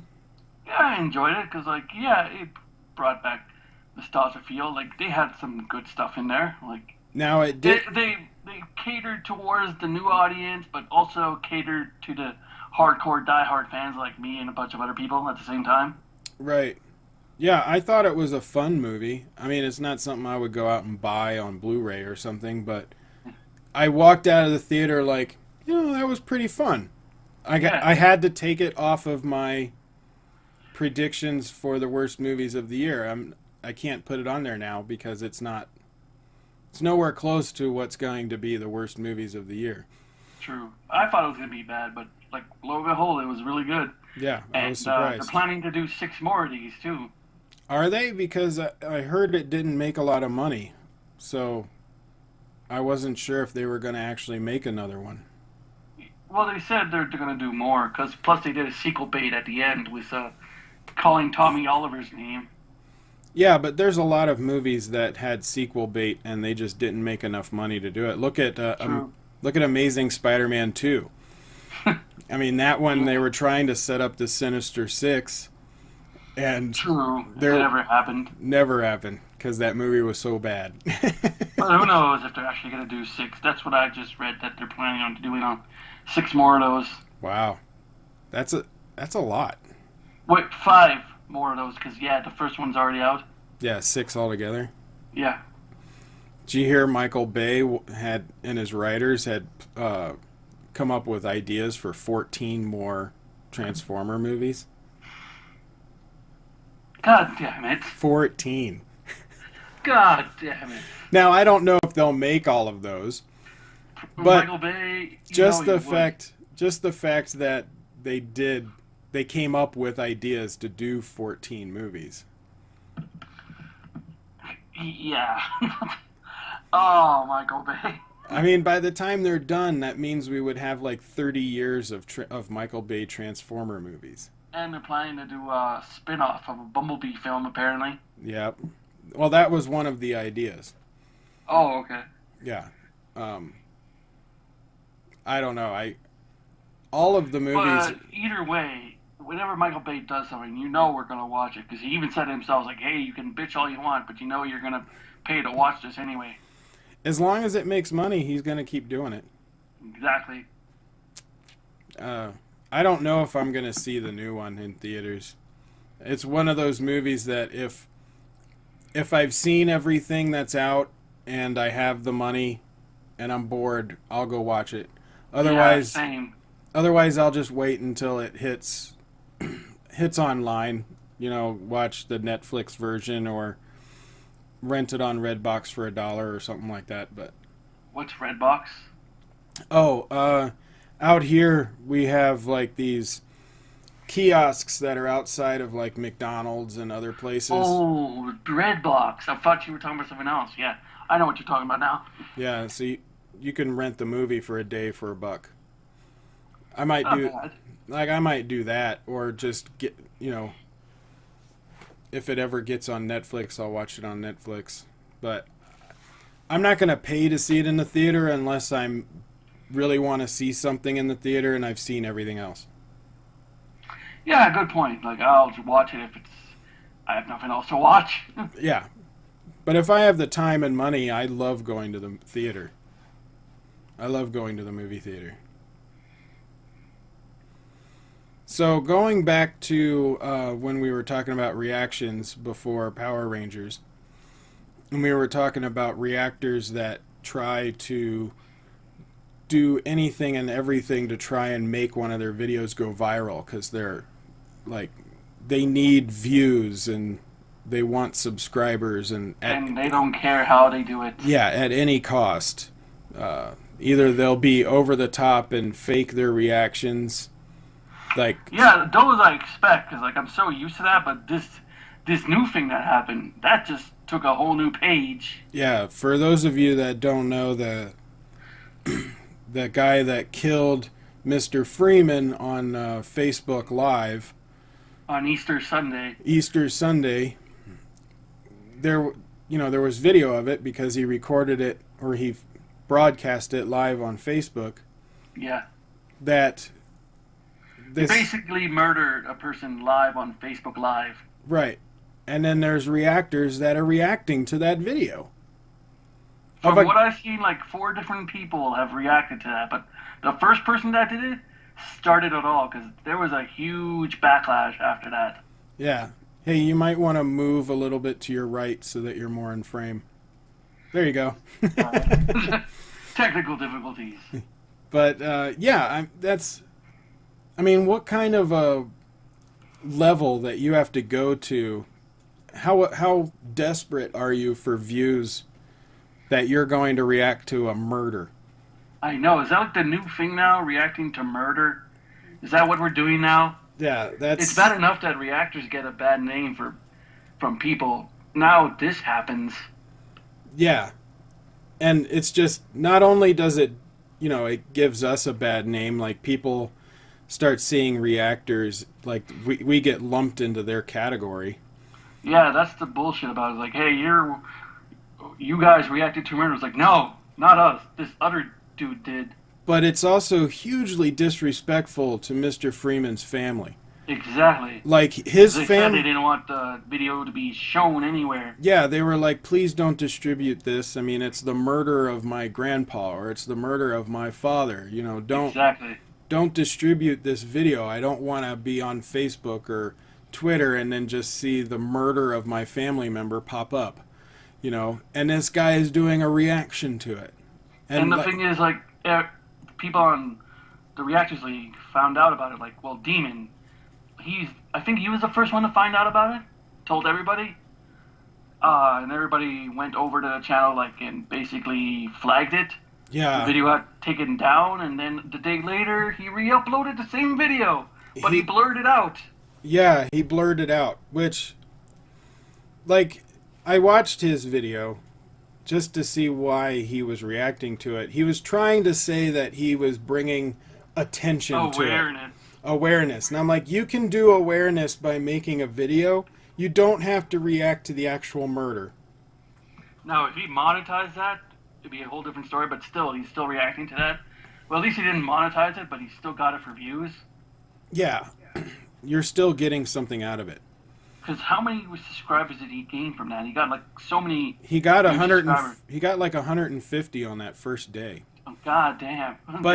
And that was huge for him because he only had 300 subscribers when he started. So he went from 300. Yeah, he went from 300 to 450 overnight. And now he's very high up there somewhere. I don't know. I haven't looked at it. I haven't looked at him recently, but I was that is such a horrible way of becoming a reactor. Exactly. Basically, he's the Craft Nation of reactions. I don't know if you know who Craft Nation is.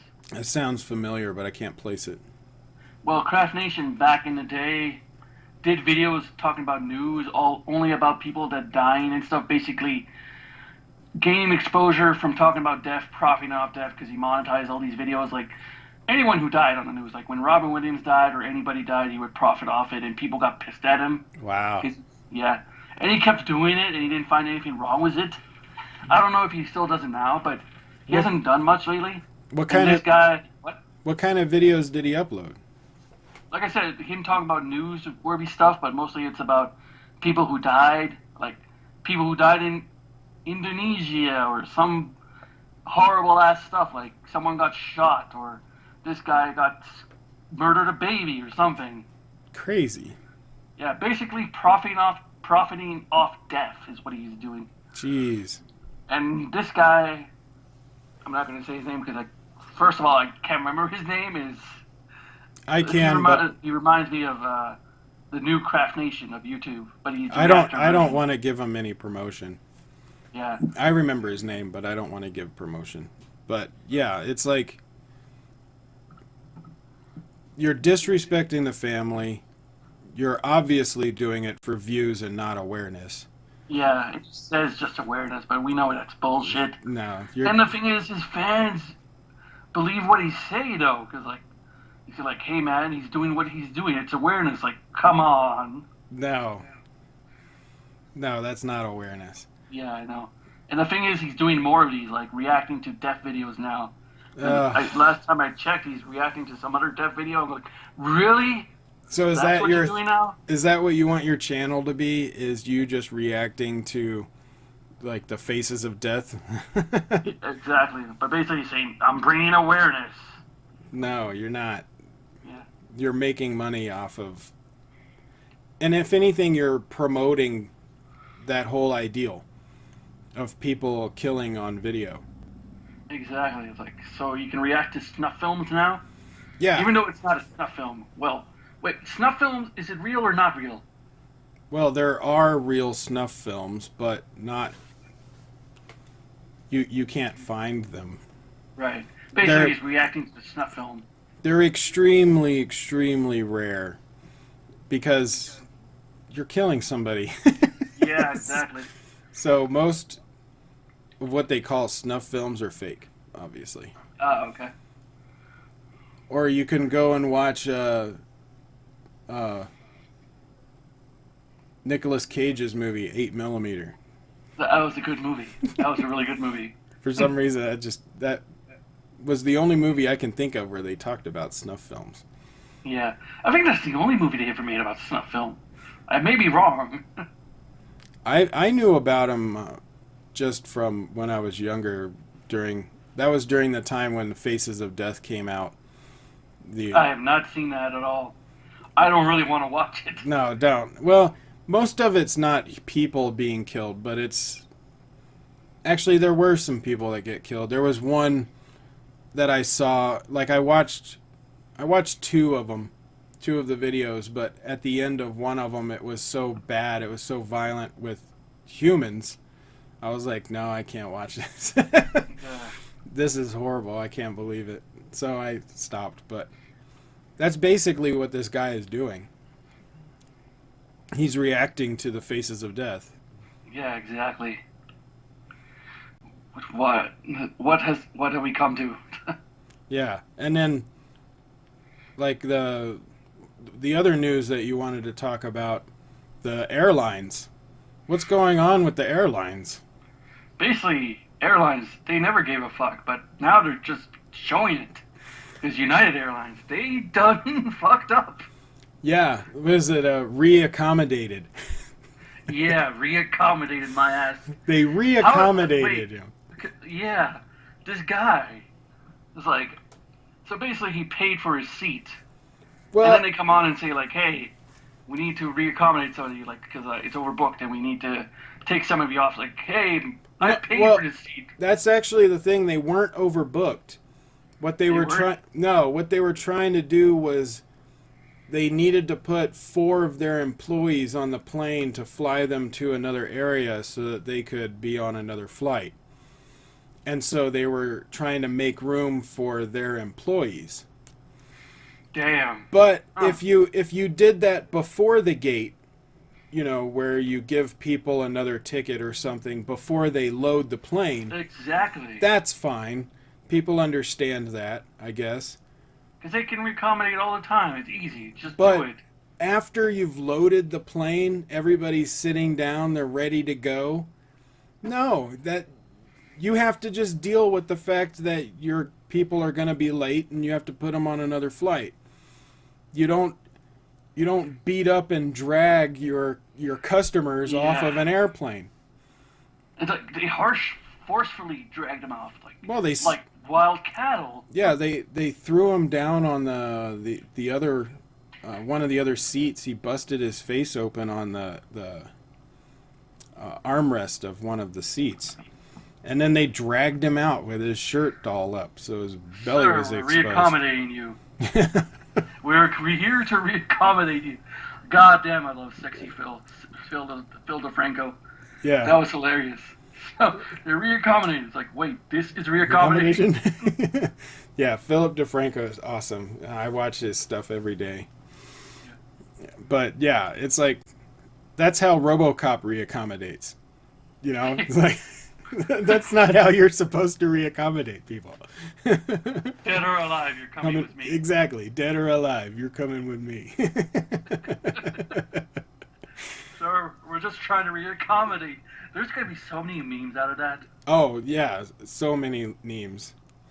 I mean, that you can just do one with RoboCop. Dead or alive, you're coming with me. Yeah. And basically, it's airlines not giving a fuck, because that's what they've been like that since forever. But hey, it's like you can't get away with that much stuff because people have camcorders inside their pockets now. Yeah, and then the whole American Airlines, which at least American Airlines handled it better after the fact. But they saw how United handled theirs, and they're like, okay, we can't do that. We have to apologize immediately and make sure everybody is okay, because the way United handled it was horrible. It was bad on every level. Very classy, United Airlines. Very classy. But at least American Airlines is like making sure everybody's okay, and they upgraded them to first class. And oh, that's pretty cool. In case people don't know what we're talking about with American Airlines, I think this lady, I think she's a foreigner because she was like had an accent or something. I don't know. I didn't notice if she had an accent. Well, she was crying. She was crying a lot, so I'm not sure. Maybe it's just me that noticed that she had a crying accent or something, or maybe that's a thing. I don't know.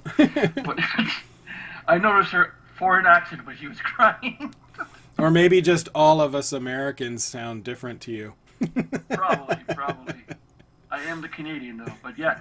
So she was going on the plane with her stroller because they said what was the story like? They could put the stroller inside the plane. They said if at the gate.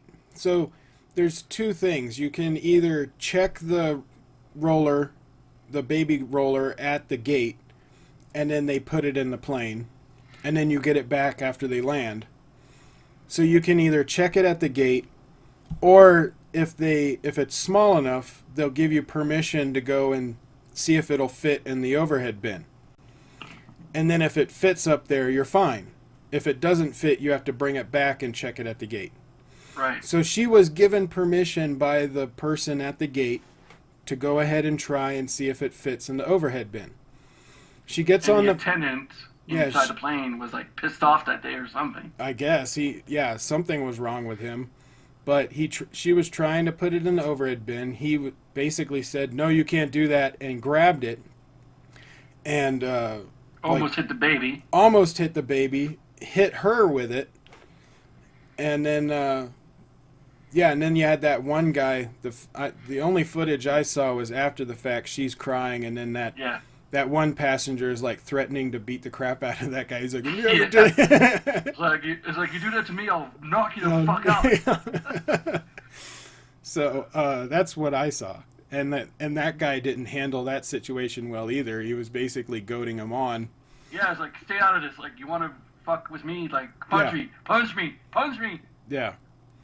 And but at least after the fact, American Airlines, as soon as it happened, they were probably like, "Oh, remember what happened to United? Yeah, give her first class, make sure everything, pay for her hospital bills or whatever, and Yeah. put the employee on leave until you finish your investigation," which they did all of that. So Yeah. I was wondering where the hell the air marshal was during the entire time, because like, there's some bullshit going on in the front cabin. You would think the air marshal would come up and say something. I don't know if the air marshal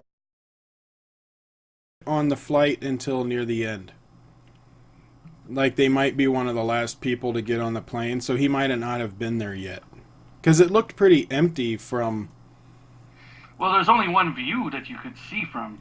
There weren't very many people in the seats from what I saw on that one video, but it wasn't showing very much of the plane.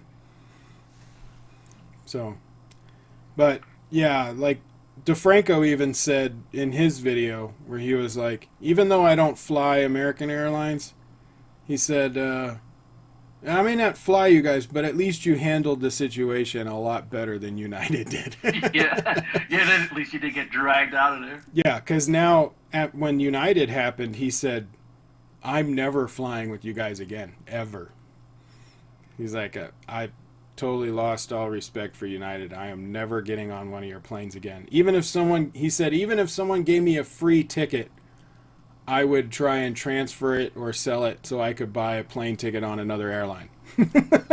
Damn, that's harsh. But with America... Yeah, it's like, you got to do that because you don't want them to reaccommodate you in the end. Yeah, you don't want to be reaccommodated. Yeah. Well, I think that was about it for this kind of podcast discussion. I don't know what kind of video you would want to call it. Basically a podcast. Yeah, kind of like a podcast. But it's us doing a collab video of just basically shooting the shit. Yeah, basically. We should basically call it that. The Reactors League shooting the shit. Shooting the shit. What's the subject about? Everything. Yeah, exactly. Whatever. Yeah, we should just call the video, "Congratulations, Avalon." It's like an hour and a half. It's like, oh, we should do that. How did you talk about Avalon for an hour and a half? Yeah, Avalon's gonna watch. It's like, wait, they're trying to talk about me for like an hour and a half.